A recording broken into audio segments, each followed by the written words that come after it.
Welcome in. It is day 118, and you're speaking with the Meeples Champion. And today we're going to be jumping into a game that is not a prominent game in my collection, but it was one I felt I had to add because the game itself, I think, is prominent within the history of board games. Specifically, this past 20 years being one of those really important games to just advance the culture, the mechanics, the entire real lineage of what board games have become. So today's game that we're going to be talking about is Dominion. Now, as I've mentioned a few times in the past, one of my favorite mechanics is a deck builder. Dominion is the original deck builder. We're not talking about, your living card games, your LCGs. This isn't, even though there are now like 20 expansions for this, it still isn't quite what those are, with just the constant growing, making your own particular deck and facing somebody else and not really knowing what's going to face what. This game is contained within the box or boxes you choose as a group to use. You pull it out, you have some kind of a rule as to, do you want to have somebody selecting them? Do you want to draft? Do you want to randomize? And you get whatever it is that's going to be the decks you're using. And then you slowly go through the game trying to acquire more cards, build your deck, get more victory points until eventually game ends and you see who has won. Now, unlike games like, say, Clank, which is one of my favorite games today, where there's a lot more going on than simply the deck building, this game is pure deck builder. And I believe that when it came out, it really did revolutionize games. Now, this game today is considered to be almost ancient, even though it's only like maybe 11 years old at this point. It's not that old. But in the realm of board games, specifically, since the year 2000 to today, in the last 22 years, it feels like we've advanced so far. You think of the games that were coming out that made Risk and Monopoly and Sorry and all that stuff look ancient back in 2000, and those games are considered ancient to what came out in 2010, and now those games are considered ancient to today, 2022. We've just advanced so far. We've found new mechanics. We found ways to mix those mechanics into cool new groupings. It's a fantastic start, but it's not a game that lands as much today because if you didn't play it when it first came out, compared to the other deck builders you now play today, to now backtrack to this game, you feel that difference. But if you were there when it first came out, I've talked to people who were big fans of this and they played it and it was the very first deck builder they played and they still love the game. I picked it up, I played it with my wife, I appreciate the game, but I never pick it because if I want to play a deck builder, I'm going to pick Clank, or I'll pick Clank in Space, or I'll pick the Dune Imperium game. There are other deck builders to be played that I find are much more balanced as a game, but that's not an insult to this. It's just an acknowledgement and a nod to what this did. But why don't we jump into our 7 categories? Let's talk about this old classic and let's figure out where it ranks still today with what we're looking for.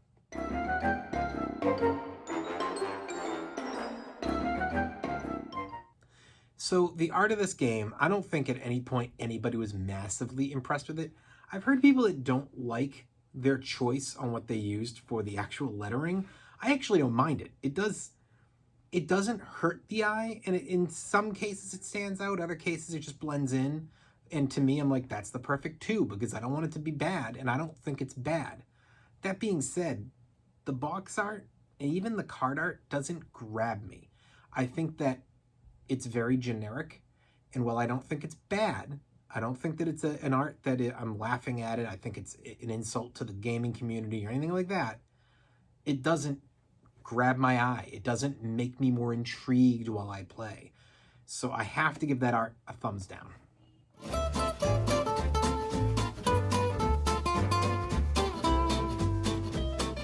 The components are actually quite impressive because at the end of the day, it's just cards. That's all this game is. It's pure cards. And the cards are well made. If you're making an entire game based around using cards, you need to invest in making sure those cards are a good stock. They did. It's a thumbs up.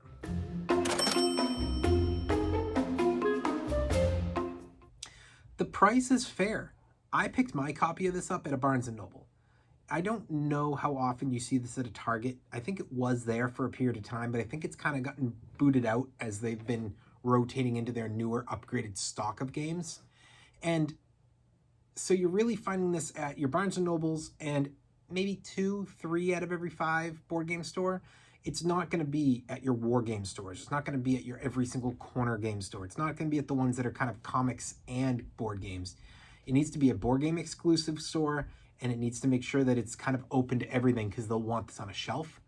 But if it specifies a certain area of game that's really the target of the store, this one tends to kind of get fallen out. Because I think that card drafting, deck building, stuff like that is just not popular enough to deem itself an entire store or the majority of the store yet. That being said, the price is good.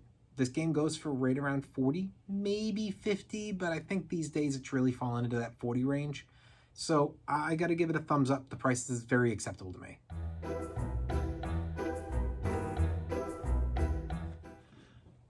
The difficulty isn't that difficult. What's difficult about it, and I think this is what grabs those experts and experienced players even today and still makes them kind of intrigued by this game, is that randomization means you don't know what, even just from the original game, you don't know what decks are going to be chosen to go out.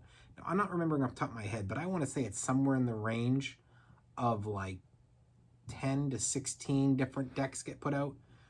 You always have your monies, you always have your victory points, and then there's the other ones that get randomized. And with that combination, that means you don't know what you could potentially put together for your plan. You might get a combo that you're like, oh, this 1-2 punch is fantastic. If I can get both of them, it's great. But then you see a third and you go, man, the trio is even better, but it's hard to get to it. There are combinations upon combinations. You never know how it's going to come together. And if you have advanced in this game and gotten all of those additionals, you're talking about, if there are 20 expansions, you're talking about like what, 300, 400 different card possibilities? So that mixture becomes insane. So I think that the difficulty is set where, yes, your experts and your experienced will love it.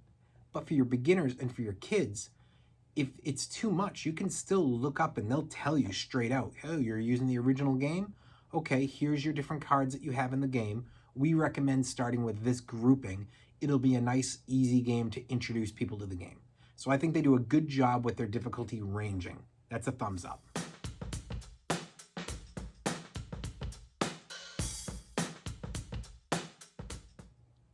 So I want to give them the thumbs up for replayability. I do. But here's my issue. If you were not one of the initial people who played this game before anything else, and you're like myself, I don't think you play this and then get hooked. You play it and you go, that was fun, but I prefer the newer deck builders. So it's not going to get pulled to your table often. And when it does, I've pulled it to the table before and I've never played it back to back. It's a game that kind of just fills the time, and maybe I need to play this at a higher player count. Maybe I haven't played it with the right people yet, but for me, I haven't seen the pull for replayability yet. Now, maybe next year I'll come back and say, hey, I got this with the right group. I haven't played it with my game group. I've only played it with family. Maybe I get the right people to the table and this game gets a huge skyrocket in that replayability. But for now, I have to give it a thumbs down.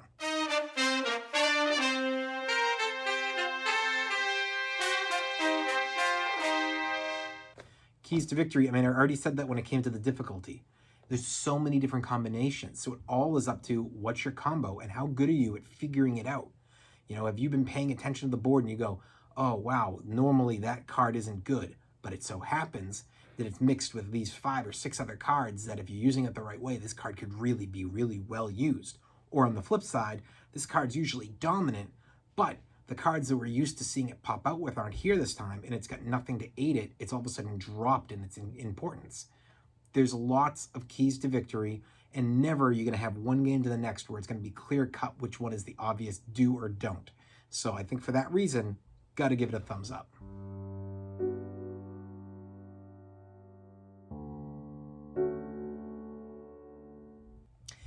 This game is not unique.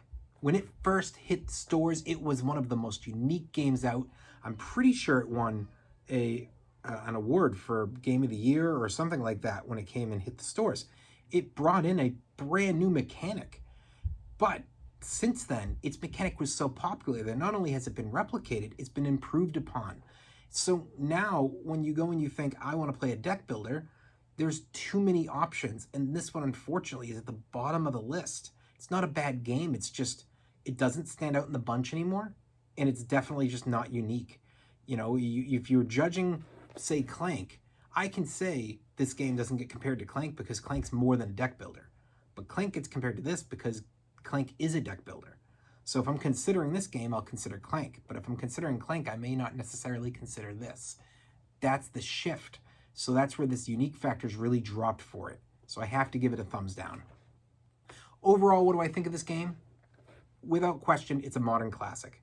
Without question, it's a game that if you have the chance, get it to the table and try it out. Because I think you should always try out a legit, well-built game that was the basis for the games that are coming out now. But it is not a must-buy. It is past its time, past its prime. It's no longer a game that is required. And for me, the only way to truly, I think, get this game 100% is if I went all in and decided I was going to get those expansions and try to give myself so much variability that the game felt fresh every time. And I would much rather, instead of buying this in 20 expansions, you know, which you're talking about, even if you're talking $30, it's like $600. I'd rather spend it on 10 $60 games and get 10 really new cool games to my collection. You know, if given the option, I don't want 2 expansions to this when I got Nemesis, you know, or I don't want to get 7 expansions to this when I got Cthulhu Wars. Those are better games than a bunch of expansions for one game. But that's just my opinion. You guys may decide that you want to play this game, that you love this game, that you want the expansions, that you think this is worth every single cent, minute of your time. And if that's the case, that's awesome, because that's what gaming is about. It's about us finding not only what we love, but the people that we can share that love with. And making sure to remember, when you have your groups, you don't want to have a group of board gamers that are identical, because you're going to get bored quick. My group of friends, I have a couple that love this game. It is a huge, huge game for them. I haven't played with them yet, but I know that's a big one for them. But when we get our group together, what's great is every corner of that group, everybody has a different basis of loving within this grouping of games, which is why our collections slightly spill over. But of my 5 columns behind me, I'd be shocked if any one of my friends owned 2 of those columns. Maybe 3.5 worth of them are owned by everybody in the group. But in general, my group of games is very distinct from anybody else's specific group of games. And that's what's great. So, this has been day 118, and we've been talking about the game Dominion. And you've been speaking with the Meeples Champion.